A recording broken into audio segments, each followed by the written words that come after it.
Jesús, el Dios hombre, trae libertad a una mujer encurvada.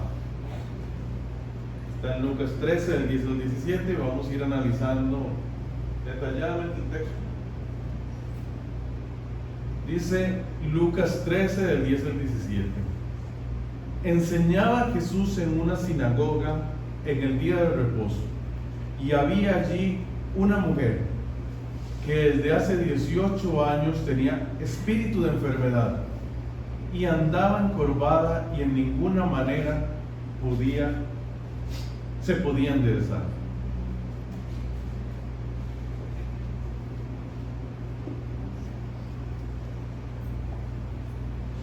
Cuando Jesús la vio, la llamó y le dijo: mujer, eres libre de tu enfermedad.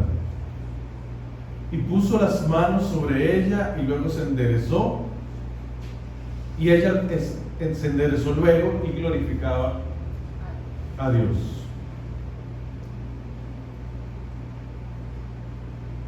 Pero el principal de la sinagoga, enojado de que Jesús hubiese sanado en el día de reposo, dijo a la gente: 6 días hay en que se debe trabajar en estos. En estos pues venid y ser sanados, y no en el día de reposo. Entonces el Señor le respondió y le dijo: hipócrita, cada uno de vosotros no desata en el día de reposo su buey o su asno del pesebre y lo lleva a beber.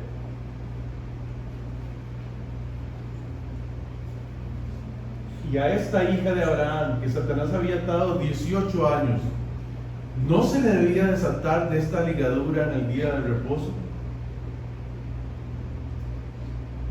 Al decir estas cosas se avergonzaban todos sus adversarios, pero todo el pueblo se regocijaba por todas las cosas gloriosas hechas por él.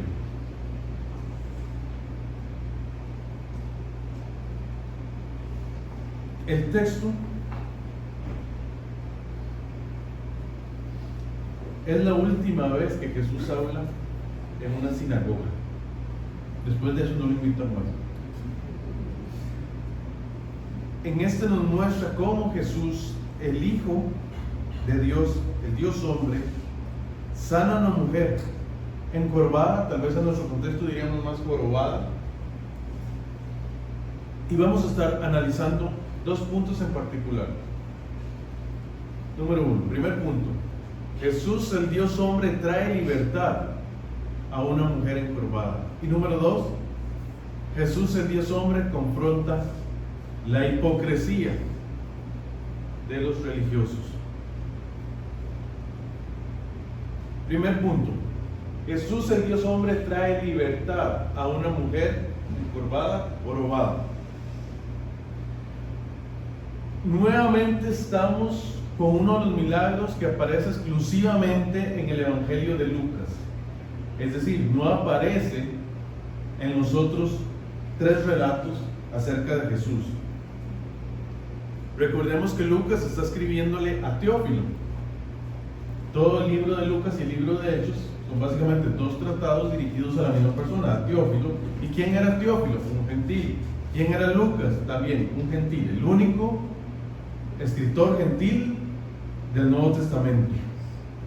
Gentil significa que no era judío. ¿Para qué? A veces los decimos las palabras y no les explicamos a veces el significado. Entonces, gentiles, no judíos. Entonces Lucas era el único escritor del Nuevo Testamento que no era judío. Entonces Lucas le está presentando a Teófilo un relato acerca de cómo Jesús,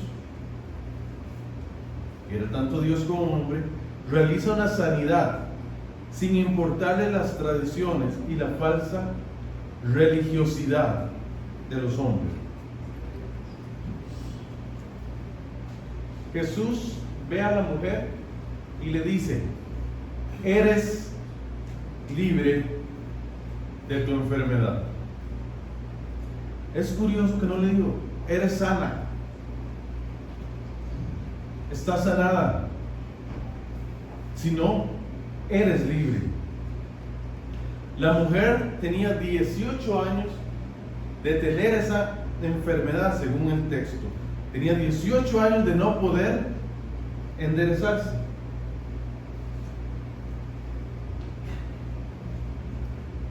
El texto literalmente dice que tenía un espíritu de enfermedad. Es como dice literalmente. ¿Significa esto que la mujer tenía o había tenido un espíritu maligno dentro de ella? Bueno, no lo sabemos. No está tan claro en el texto. También podría ser que simplemente estuviera bajo influencia demoníaca, una influencia externa, no necesariamente que el espíritu estuviera dentro de ella, sino que la influencia del demonio era exterior a ella y que la tenía así.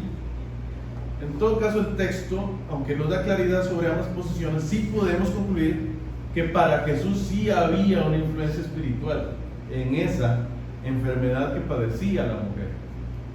Confiar en las palabras de Jesús, Él es Dios. Sabemos que su palabra es veraz e es inspirada. Entonces, aunque no teníamos clara la enfermedad, sabíamos que la mujer estaba encorvada. Algunos se arriesgan a decir que le ponen hasta el nombre a la enfermedad. Pero es básicamente eso. O sea, tiene una enfermedad de la columna, llámese como se llama, y la mujer estaba deformada de tal manera que no podía erguirse.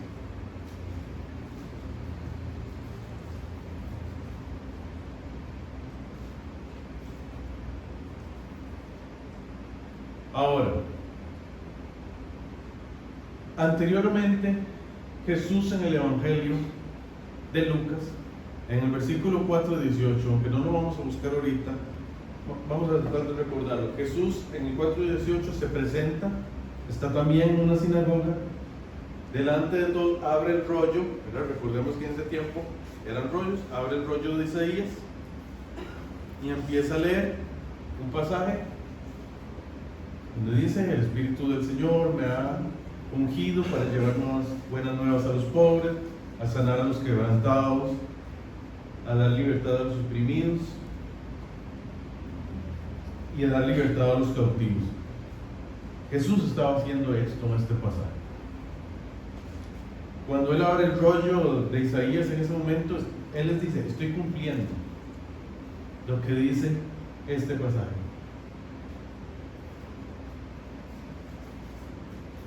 Y en este momento Él está trayendo libertad a los oprimidos. O sea, esta mujer había sido oprimida por 18 años con ese espíritu, con esa enfermedad.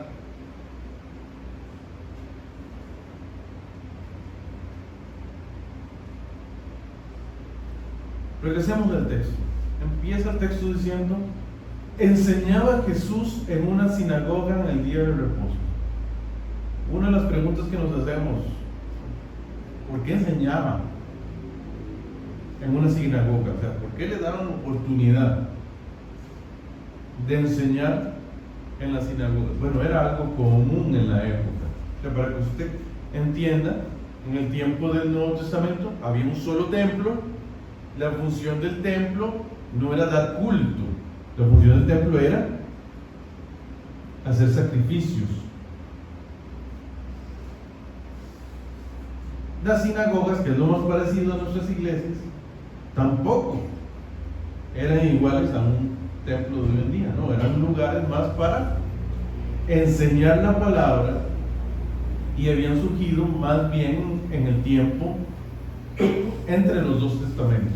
De hecho, si usted lee todo el Antiguo Testamento, se da cuenta que nunca menciona las sinagogas, y de pronto, cuando abre las páginas del Nuevo Testamento, hay sinagogas. ¿Qué fue? En esos 200 años entre el Antiguo y el Nuevo Testamento, donde no hubo palabra inspirada, surgieron las sinagogas para estudiar la ley. Lo que se decía es que bastaban 12 personas para hacer una sinagoga perdón, no 12 personas, 12 varones para hacer una sinagoga. Así era la cultura. Y para que se considerara que podía ser parte de la sinagoga, tenía que tener 12 años. El muchacho, o sea, a partir de los 12 podía ser contado como uno de los suficientes para hacer una sinagoga. Entonces, en resumen, había muchas sinagogas. O sea, no era que había una sola sinagoga en cada ciudad, sino que había muchas sinagogas, porque bastaban 12 personas para poner una sinagoga. Probablemente es una sinagoga en Perea, y precisamente Jesús iba de camino a Jerusalén. O sea, ya había llegado el tiempo. Entonces, pasa su ministerio en Galilea, que fue donde inició su ministerio, donde él creció. Recordemos que Jesús creció en Nazaret, y Nazaret es una de las ciudades de Galilea. Eso está al norte del mapa en Israel, y ya Jesús había iniciado su viaje de descenso porque había llegado su hora. Entonces, poco a poco va bajando a Judea, a Jerusalén, donde debe cumplir su propósito de morir en la cruz. Entonces, va en ese camino. Ahora, era en un día de reposo. Se enseñaban los días de reposo. ¿Cómo se contaban los días de reposo? Que son dudas que a veces la gente tiene. A partir del viernes en la noche. A diferencia de nosotros que contamos los días a partir de las 12 de la noche, a las 00 contamos los días. Ellos empezaban a contar los días a las 6 de la tarde. O sea, iban de 6 de la tarde a 6 de la tarde del otro día, que suena extraño, era como ellos contaban los días. Entonces, inclusive cuando ustedes hablan o escuchan que la Biblia habla que empezó el día de reposo, eran las 6 de la tarde, no era la mañana, ni era la madrugada. Bueno, en todo caso estaban un día de reposo enseñando. Lo habían invitado, probablemente su fama ya se había extendido, y como un maestro más, lo habían invitado a enseñar en la sinagoga.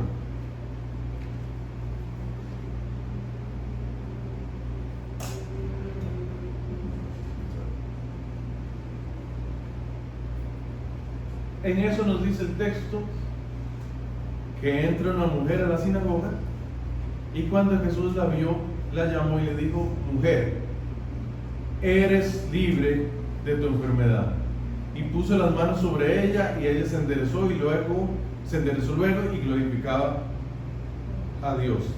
Imaginemos un poco la escena. Probablemente la mujer encorvada, puede ser que se llegara tarde, porque si el texto dice que de pronto Jesús vio a una mujer, o sea, muy probablemente no estaba, probablemente llegó tarde, entra a la sinagoga, se sienta del lado de las mujeres, porque en la sinagoga hay un lado de hombres y un lado de las mujeres. Jesús dice el texto que Jesús la ve y la llama. ¿En medio de qué estaba enseñando? Y nada más le dice: mujer, eres libre de tu enfermedad. Jesús simplemente se conmueve, la llama al frente y le dice esas palabras, le pone sus manos en señal de intercesión, y se rompe la sujeción que el espíritu maligno tenía sobre ella. La mujer fue totalmente libre de ese padecimiento físico. Luego de la acción, ¿verdad? Ella que estaba encorvada se endereza, glorifica a Dios. ¿Cómo no iba a glorificar a Dios? Si luego de 18 años había sido liberada.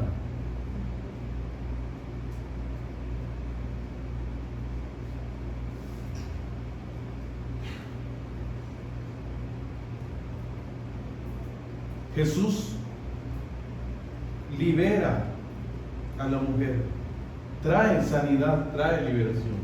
Es algo que Él siempre hace. Y Lucas, en este caso, que es el que escribe el relato, le está enseñando a Teófilo, que era un oficial romano, que Jesús había venido a sanar, a liberar a los oprimidos.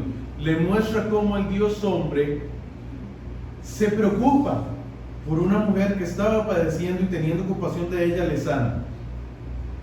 Lucas le muestra a Teófilo nuevamente a ese Jesús que es un Dios, pero al mismo tiempo hombre. Está mostrando tanto su humanidad como su divinidad. Le está mostrando un Dios que es cercano, que es compasivo, que está interesado por las personas, especialmente por las personas vulnerables, por los despreciados de la sociedad. Les está mostrando un Dios, un Señor que les llama a estas personas a ser libres de la enfermedad, del pecado y de la opresión. Nosotros en su momento hemos sido libres de verdaderas ataduras.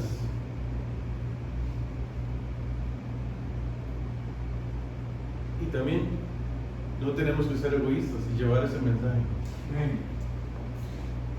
Somos llamados a pregonar el mensaje de liberación de la esclavitud del pecado con todo lo que conlleva. Muchas personas están siendo verdaderamente oprimidas por pecados que esclavizan. El pecado esclaviza. Y el pecado está muy relacionado con la enfermedad. Los vicios no solo esclavizan, los vicios te enferman. Siempre hay una relación entre pecado y enfermedad, especialmente en ese tipo de pecados. Llámese como se llame, el vicio es una esclavitud.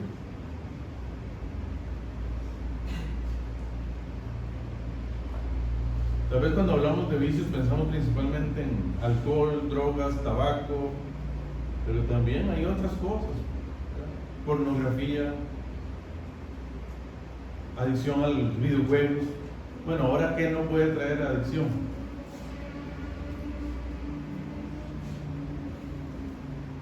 Y toda adicción es una esclavitud, toda esclavitud es un ídolo.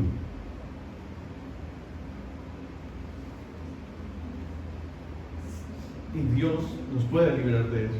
Nos ha liberado de eso muchos. Y tiene el poder de liberar a otros de eso. Amén, amén. Ahora, vamos a resumir. Número 1.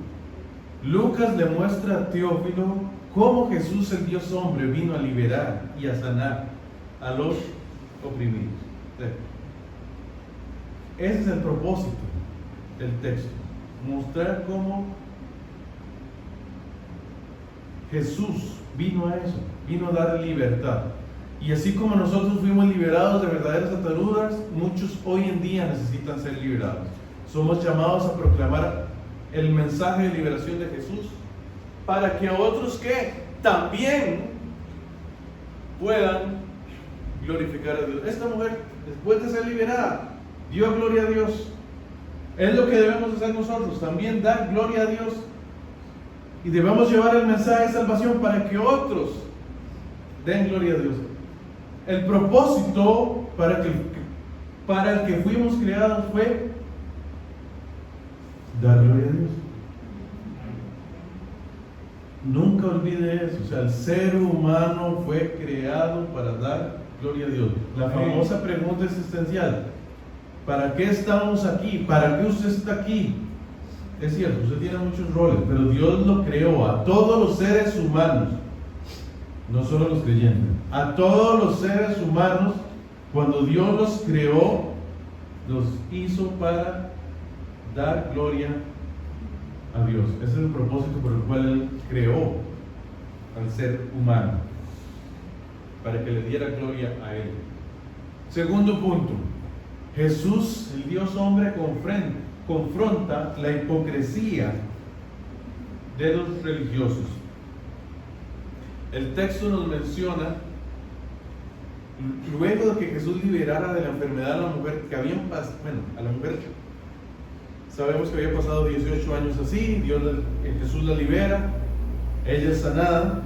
Entonces lo que nos menciona el texto y aquí que vamos a enfatizar es que el principal de la sinagoga se enojó. Y ante esto Jesús no se puede quedar callado, Él lo confronta, fiel a su estilo, confronta al principal de la sinagoga. Dice el texto, pero el principal de la sinagoga, enojado de que Jesús hubiese sanado en el día de reposo, se pone a argumentar, ahí saca todo el argumento. Ustedes tienen 6 días para ser sanados, pero el día de reposo, no. Recordemos, ¿qué era el día de reposo? Uno de los 10 mandamientos es el que pone el día de reposo.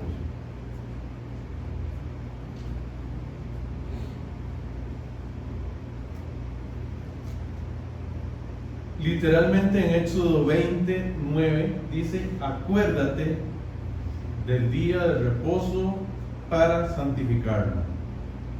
El día de reposo era un día especial que se debía dedicar y separar para Dios. El mandato, cuando se dan los 10 mandamientos, iba acompañado de la aclaración: 6 días el hombre trabajará,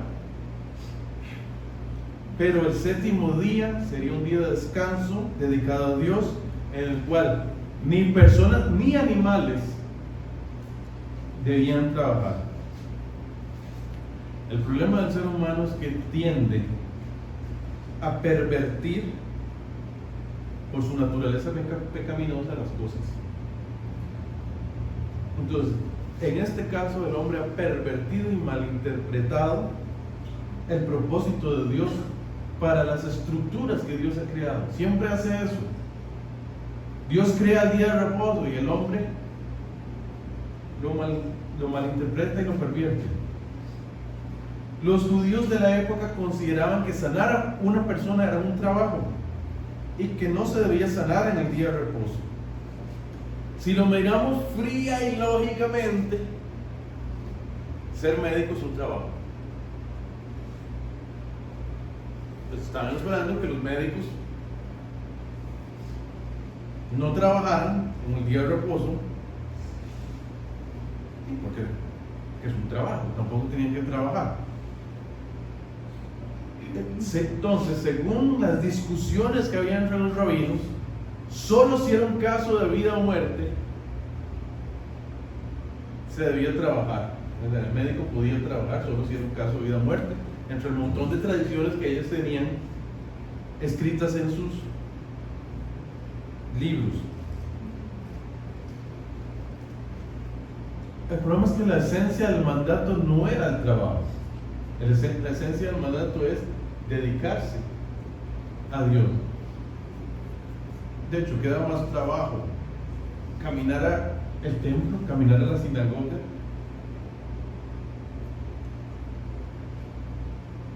que simplemente poner las manos y orar por alguien. Era hasta más trabajo caminar hasta la sinagoga. De hecho, nosotros seguimos guardando el día de reposo. Por eso separamos los domingos para el Señor.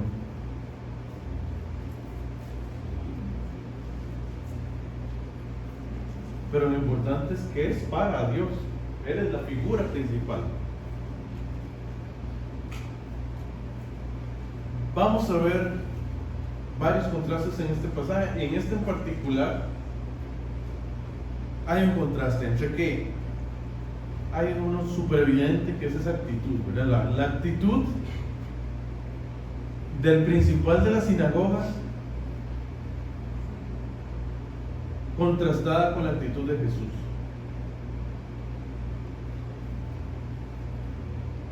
El principal de la sinagoga se enoja porque no siguieron las tradiciones humanas.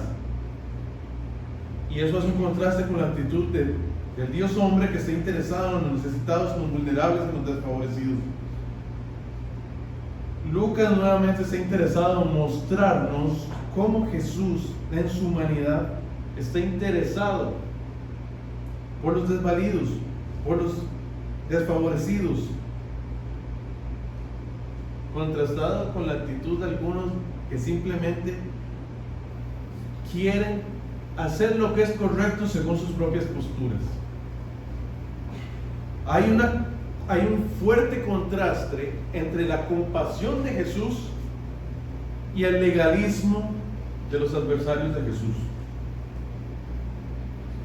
El texto bíblico nos menciona que el principal de la sinagoga se enoja porque Jesús había sanado en un día de reposo y le reclama airadamente, inclusive citando la escritura, como si Jesús no conociera la escritura, de que había 6 días para trabajar y que tenían esos 6 días para venir y ser sanados, y que esto no tenía que hacerse en el día de reposo.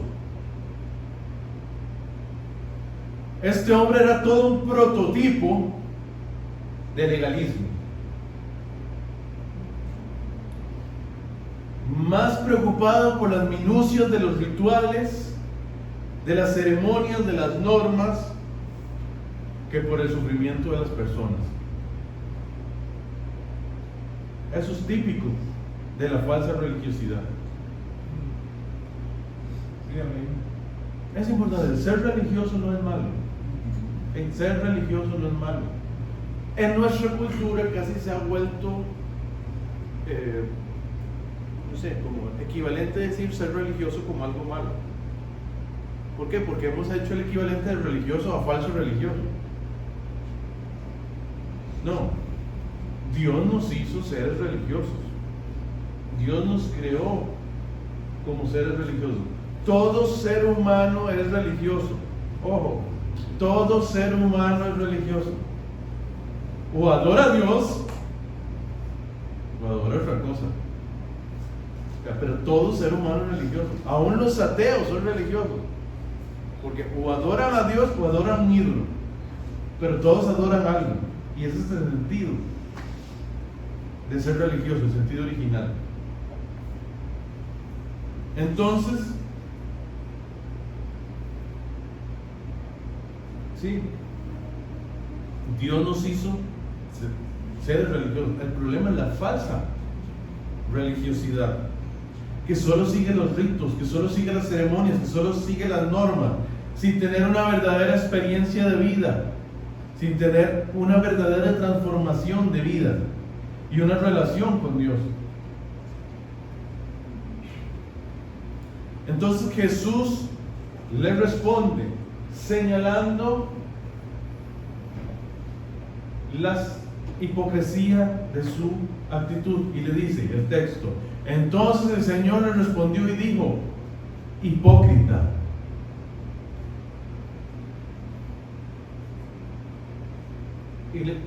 no quise poner todo el texto para no ampliarlo mucho, pero la idea es que les dice: no sean hipócritas. En el día de reposo desatan a su buey, a su asno, a sus animales, que eso es trabajo, o sea, los están desatando para llevarlos a beber. ¿Por qué? Por el bien del animalito.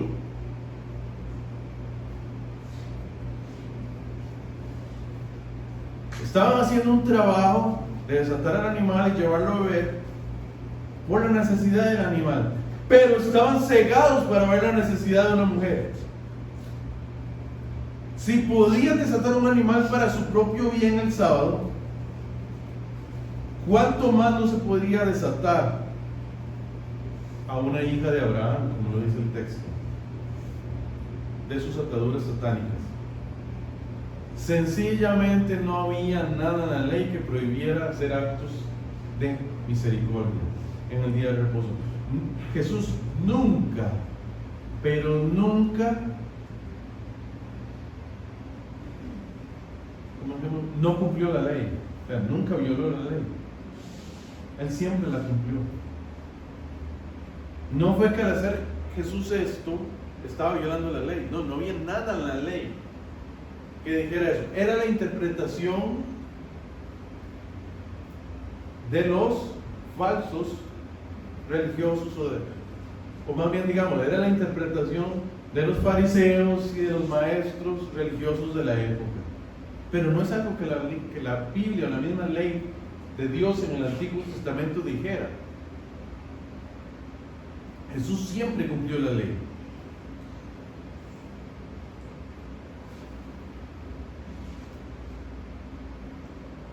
Entonces Jesús les dice: y a esta hija de Abraham. Llama poderosamente la atención que le llama a la mujer hija de Abraham. Recordemos lo que habíamos estado hablando. ¿Qué eran las mujeres para los judíos en esa época? En esa cultura machista, misógina, sencillamente las mujeres ni siquiera las contaban para una sinagoga. Tenían que sentarse aparte.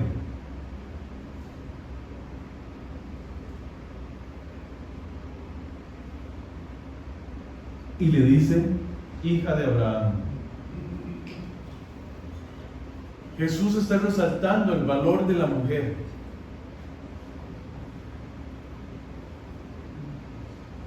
A pesar de que en el judaísmo no se le daba a las mujeres todos los derechos que tenían los hombres, Jesús reconoce a esta mujer como parte del pueblo de Dios. Al decirle hija de Abraham, está diciendo, ella es parte del pueblo de Dios y por tanto tiene los derechos que le corresponden como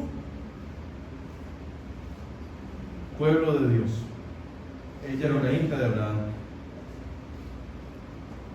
Jesús rescataba el valor de los que la sociedad veía sin valor. Lucas nos muestra cómo Jesús dignificaba a las mujeres. Es un detalle que usted va a ver a lo largo de todo el libro de Lucas. Es el que más resalta el valor de las mujeres. Recordemos que es el mismo que nos dice que había mujeres acompañando a Jesús y sirviéndole.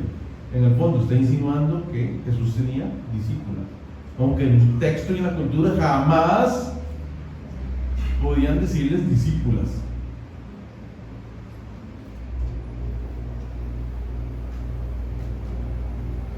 Más valor tenía un asno o un buey para ellos,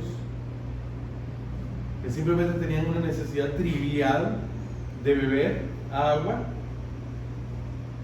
que una mujer que tenía el rango de ser hija de Abraham y que había sido atada 18 años por Satanás.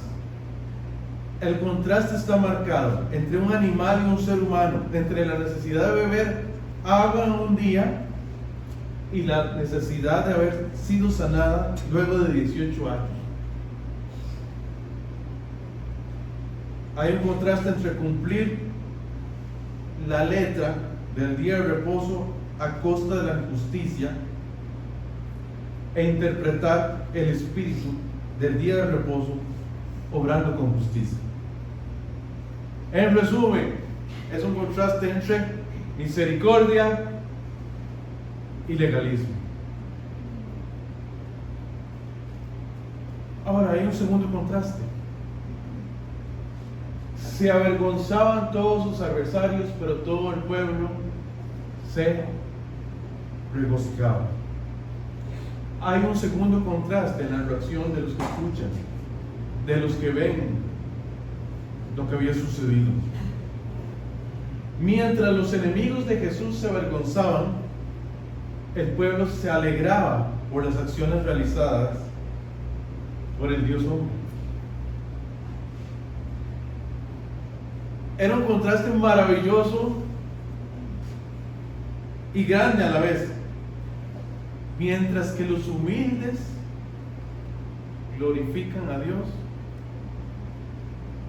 los religiosos, al mismo tiempo que son los jefes, reniegan las obras de Dios. ¿Cuántos han oído del trastorno obsesivo compulsivo? Le decimos TOC. De hecho, se ha puesto mucha moda que decimos, bueno, es que yo tengo un toque con tal cosa, porque yo ocupo que las cosas están ordenadas de cierta manera. Bueno, en general ya en una forma médica el trastorno obsesivo compulsivo es un trastorno de personalidad donde la persona siempre se preocupa de forma generalizada por el orden, el perfeccionismo y el control, sin dejar espacio a la flexibilidad, que en el fondo enlentece o interfiere sobre la realización de una tarea. En palabras sencillas, la persona está tan sumida en que hay que hacer las cosas de esta manera que más bien al final le afecta a la hora de hacer con eficiencia la tarea o a la hora de hacer las cosas bien. ¿Por qué digo eso? Porque queriendo ilustrar que muchos de los maestros y fariseos de la época tenían un toque espiritual. Estaban tan obsesionados en cumplir sus propias ideas del día de reposo desde su perfeccionismo equivocado que no eran flexibles para poder ver que el espíritu de la ley era dedicar el sábado al Señor y que Dios fuera glorificado. Estaban tan ciegos en su toque espiritual que no se daban cuenta que sanar y ayudar al necesitado era algo que cumplía con el propósito original de guardar el día de reposo, porque el día de reposo era para Dios, no para los hombres.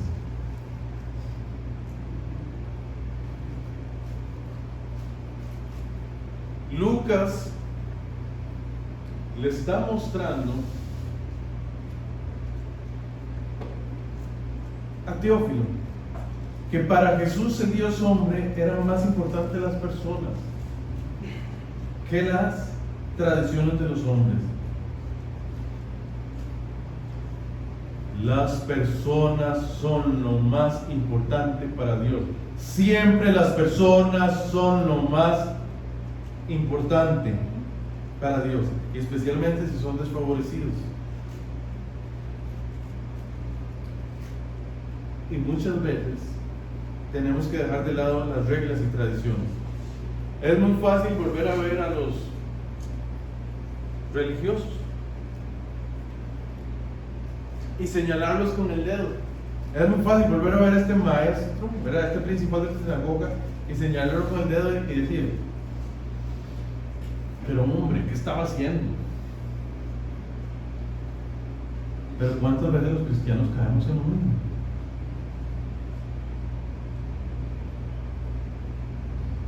Muchas veces también ponemos reglas, ponemos tradiciones.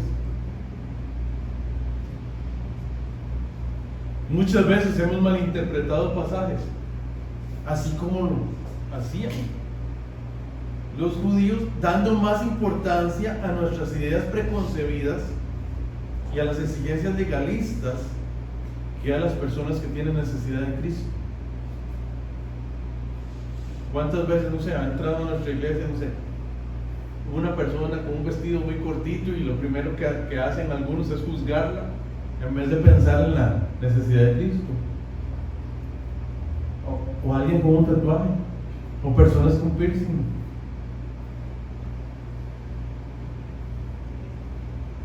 Eso por poner algunos ejemplos. A veces tenemos unos vecinos que nunca les hablamos de Cristo, y es porque tienen una pinta que no entra en nuestros moldes de las personas que quisiéramos que lleguen a nuestra iglesia. Y pecaminosamente me ha pasado, se los admito. Ahora, ¿cuántos también les puede haber pasado? Entonces, como les digo, a veces es fácil juzgar a los que están en otra cultura y no juzgarnos a nosotros mismos dentro de nuestra cultura.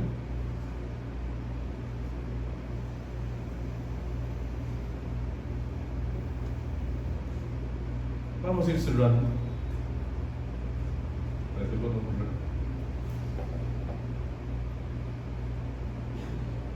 Hemos analizado en este estudio uno de los milagros que solo aparece en el Evangelio de Lucas.